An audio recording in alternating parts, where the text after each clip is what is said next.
مشرکین مکہ نے نبی کریم علیہ الصلوۃ والتسلیم کا مکمل بائیکاٹ کیا اور سب کو لے جا کر کے ایک وادی، ایک پہاڑ کے اندر جمع کر دیا اور کہا اس سے باہر نہیں نکل سکتے، کسی سے لین دین نہیں کر سکتے، تجارت، سودا، نوکری سب کچھ بند ہو گیا۔ مسلمان ایک وادی میں قید ہو گئے۔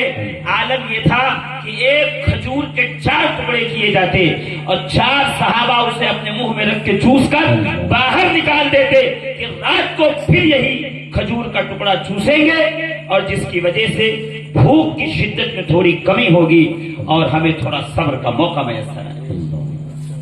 سیدہ عائشہ صدیقہ رضی اللہ تبارک و تعالی عنہا روایت کرتی ہیں کہ مجھ سے بتایا نبی کریم کے مقدس ساتھیوں نے کہ ایسا وقت گزرتا تھا کہ کھجور کی ایک بیج پر کئی کئی دن صحابہ گزارا کرتے، اس کو منہ میں رکھ کے چوسا کرتے تھے، پھر بیج نکال کے رکھ دیتے، پھر شام ہوتی پھر چوستے۔ یہاں تک کہ روایت میں ہے کہ ایک وقت ایسا گزرا، حضرت عباس کہتے ہیں ایک وقت ایسا گزرا کہ ایک جوتے کا ٹوٹا ہوا تسمہ، شوز جو پہنتے نالین، اس کا ایک ٹکڑا چمڑے کا زمین پہ پڑا ہوا ملا، کا ہم نے اسے دھویا، دھو کے پانی میں بھگویا اور بھگونے کے بعد رات کو اسی کو منہ میں رکھ کے چوسا کہ اس سے کچھ ہمارے جذبات کو تسکین ملے، ہمارے بھوک میں کمی آئے۔ ایسے ایام ہم نے گزارے ہیں، مگر عالم یہ ہوتا تھا کہ جب راہ خدا میں میدان جہاد میں اترا کرتے تھے، جب اللہ کے دین کے فروغ کے لیے اترا کرتے تھے، تو پھر عالم یہ ہوتا تھا کہ ہزاروں اور لاکھوں کی فوجیں ہمارے سامنے سرنگو ہو جایا کرتی تھی اور اپنی تلواریں ہمارے قدموں میں، اپنے تاج ہماری بارگاہوں میں لا کے رکھ کے کہتے تھے کہ یہ وہ قوم ہے جس سے جنگ کرنا، جس سے جیت جانا یہ ہمارے قبضوں و قدرت سے باہر ہے۔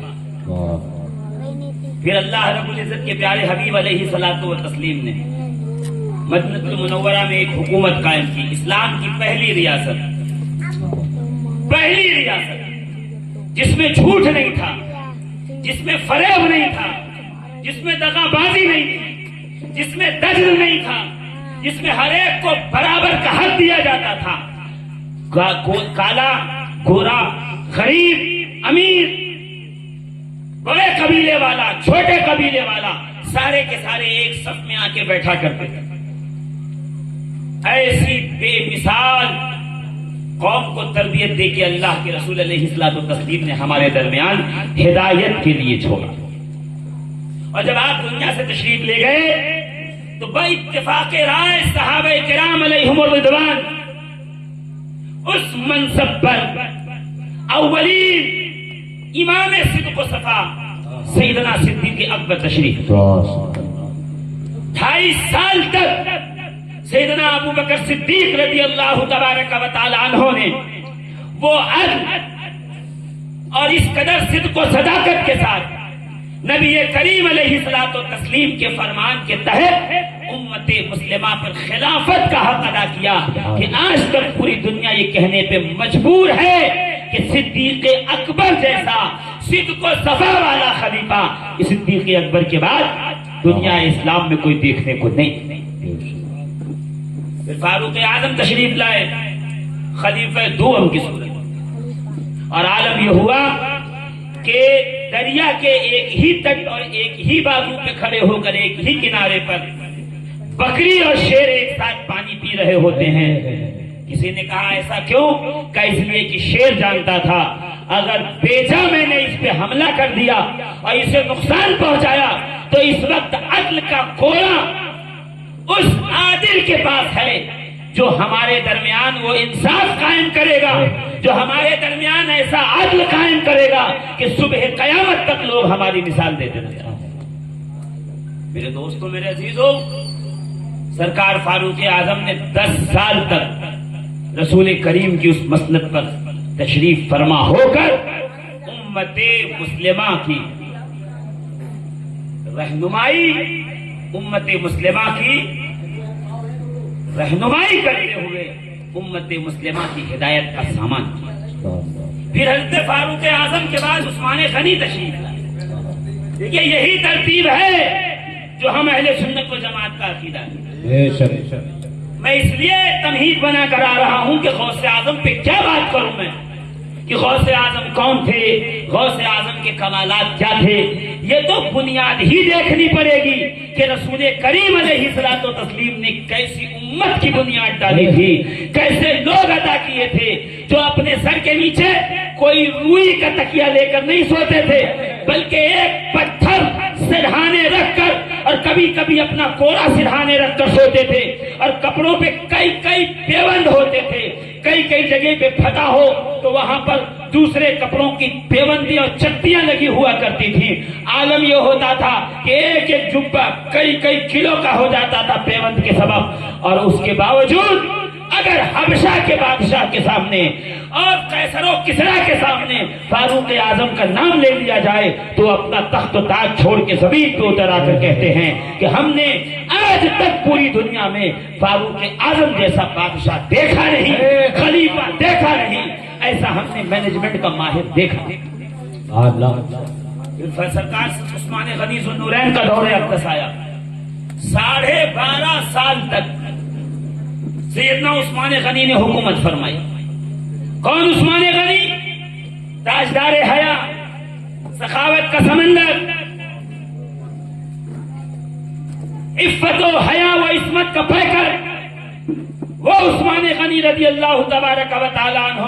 رسول کریم نے اپنی یکے بعد دیگر 2 شہزادیاں جن کے نکاح میں دے کر پوری دنیا کو بتا دیا کہ عثمان وہ ہے نبی کے گھرانے سے 2 نور جس کے نکاح میں آیا ہے، کائنات عالم جسے ذو النورین کے نام سے صبح قیامت تک یاد کریں. عزیزان محترم، اگر میں اس پہ بہت زیادہ گفتگو کروں، میں اس لیے صرف تعارف کرا کے گزر رہا ہوں کہ میرا موضوع کچھ اور ہے. مگر یہ کون لوگ تھے؟ انہوں نے کوئی دربار نہیں بنایا، کوئی محل نہیں بنایا، کوئی تخت نہیں بنایا، بلکہ رسول کریم کے دنیا سے تشریف لے جانے کے بعد رسول کریم کے ممبر اقدس پہ تشریف لائے. سرکار جہاں بیٹھتے تھے 3 سیڑھیوں کا ممبر تھا. فاروق اعظم حضرت ابوبکر صدیق نیچے بیٹھے. کہا کیوں بیٹھتے ہو نیچے؟ کہا ایسا نہ ہو کسی کو شائبہ آ جائے، کسی کو شبہہ پڑ جائے کہ یہ خود کو رسول کریم کی طرح سمجھتے ہیں، اس لیے اس مقام پہ بیٹھے. نیچے تشریف لائے. فاروق اعظم کا دور آیا تھا، وہ اس سے بھی نیچے آئے. کہ کوئی مجھے ابوبکر صدیق کے برابر نہ. پھر عثمان غنی کا دور آیا. وہ دورے پر عزیزان محترم کہتے عثمان غنی وہیں تشریف رکھتے تھے کیونکہ اس کے نیچے کوئی جگہ نہ تھی. میں پوچھنا چاہتا ہوں، یہ خلفائے اسلام، یہ اسلام کے امیر المومنین، میں آپ سے یہ سوال کرنا چاہتا ہوں، ذرا ان کی سیرت دیکھ کر کوئی یہ کہہ سکتا ہے، یہ بتا سکتا ہے کہ یہ وہ لوگ کون تھے؟ کہ یہ وہی لوگ تھے جن کی تعریف قرآن میں ہے، جن کی تفسیر قرآن میں ہے، جن کی فضائل قرآن میں ہے. اگر پوری دنیا ان کی تعریف نہ بھی کرے تو قرآن تنہا ان کی تعریف کرنے کے لیے کافی ہے، ان کے فضائل بیان کرنے کے لیے کافی. عزیزان ملت اسلامیہ، اس کے بعد پھر مولا کائنات امیر المومنین علی ابن ابی طالب پیکرے علم، پیکرے اخلاص، پیکرے عدل بن کر پھر منبر رسول پہ تشریف لائے. اے علی، آپ نے تو مدینے سے نکال کر اپنی اس ریاست کو کوفہ منتقل کیا ہے، تو ایک کام کیجئے، وہاں ادب کی وجہ سے آپ نے دربار اور تخت نہیں بنایا، تو کوفے میں کوئی دربار کوئی تخت بنا لو. تو علی یہ مرتضیٰ مسکرا کے کہتے ہیں جو کام تاجدار مدینہ نے نہیں کیا علی بھی وہ کام نہیں کر سکتا ہے. وہی کوفہ کی مسجد ہے، وہی منبر ہے جس پہ حیدر کرار کھڑے ہو کر کہتے ہیں سلونی قبل ان تفقدونی. لوگوں، میں علی یہاں بیٹھے بیٹھے زمین سے لے کے آسمان تک کی خبر دے سکتا ہوں اگر تم مجھ سے سوال کر لو. دوستو میرے عزیزوں، یاد کی دیکھیے ذرا، جب اللہ رب العزت نے جناب آدم کو بھیجا نا، تو حضرت آدم کی ذریت میں بادشاہت بھی رکھا، ولایت بھی رکھا، یعنی دنیا بھی رکھی اور دین بھی رکھا. دین و دنیا کا سنگم بنا کے جناب آدم کو بھیجا. اور امام راضی فخر الدین راضی رضی اللہ تبارک و تعالیٰ عنہ تفسیر راضی میں کیا کہتے ہیں؟ ان اللہ اصطفى آدم ونوحا وآل ابراہیم وآل عمران، کہاں پر؟ علی العالمین، اللہ نے آدم کو، نوح کو، ابراہیم کی اولاد کو اور آل عمران کو تمام عالمین پر فوقیت اور فضیلت عطا چن لیا ہے۔ کہ اس آیت کے تحت امام راضی فرماتے ہیں کہ آل ابراہیم میں جو چنے گئے، جن پر اللہ رب العزت نے امامت کو اور بادشاہت کو، یعنی تخت و تاج کو، حکومت کو، امپائر کو، بڑی ریاست کو اور ساتھ ہی ولایت اور روحانیت کو اکٹھا کیا، وہ ذات جناب ابراہیم علیہ السلام کی ہے۔ حضرت ابراہیم سے ایک بیٹے نسل میں ہیں یعقوب اور دوسرے ہیں عیسو، ایک ہیں یعقوب ایک ہیں حضرت عیسو۔ کہ یعقوب کہتے ہیں اس لیے کہ سب سے بعد میں پیدا ہوئے، یہ عقب سے بنا ہے، بعد میں پیدا ہونے والا۔ حضرت یعقوب میں نبوت چلی، حضرت عیسو میں جرمن کی امپائر، رومن امپائر، یہاں پر آئیے قیصر و کسریٰ ایرانی امپائر، یہ جتنی بادشاہتیں تھیں، جرمن، پرشین، رومن امپائر، یہ تینوں امپائر کے بادشاہ، یہ تینوں دارالامارت، دارالخلافت اور بادشاہت کے جو سلطنت ہوئے وہ حضرت عیسو یعنی جناب ابراہیم علیہ السلام کے پوتوں میں سے ہوئے ہیں۔ اللہ رب العزت نے ابراہیم کی نسل میں نبوت بھی رکھی اور بادشاہت۔ یعقوب میں حضرت یعقوب کی نسل سے انبیاء کرام تشریف لاتے ہیں، حضرت عیسو کی نسل سے بادشاہ، کہیں جرمن میں حکومت ہے، کہیں پرشیا میں حکومت ہے اور کہیں پر آ کر کے روم میں، جسے آپ رومن امپائر کہتے ہو، یہاں پہ حکومت کا۔ یہ دونوں الگ الگ نہج پہ چلتے رہے کہ یہاں تک پروردگار عالم نے اپنے پیارے حبیب جناب محمد الرسول اللہ کو بھیجا کہ جب سید الانبیاء تشریف لائے، جب امام الانبیاء تشریف لائے، جب میرے آقائے دو جہاں تشریف لائے، تو کبھی پروردگار عالم نے ان دونوں کو یعنی نبوت، روحانیت، امامت، ولایت، تاجداری اور یہاں پہ حکومت، سلطنت، مینجمنٹ، یہ دونوں کو ایک ہی جگہ پہ جمع کیا۔ اب اگر آپ کی سمجھ میں آئے تو تقریر یہاں سے شروع کر رہا ہوں آپ کے لیے۔ اب تک تو صرف میں نے ایک بنیاد، ایک جو ہے وہ زمین بنائی۔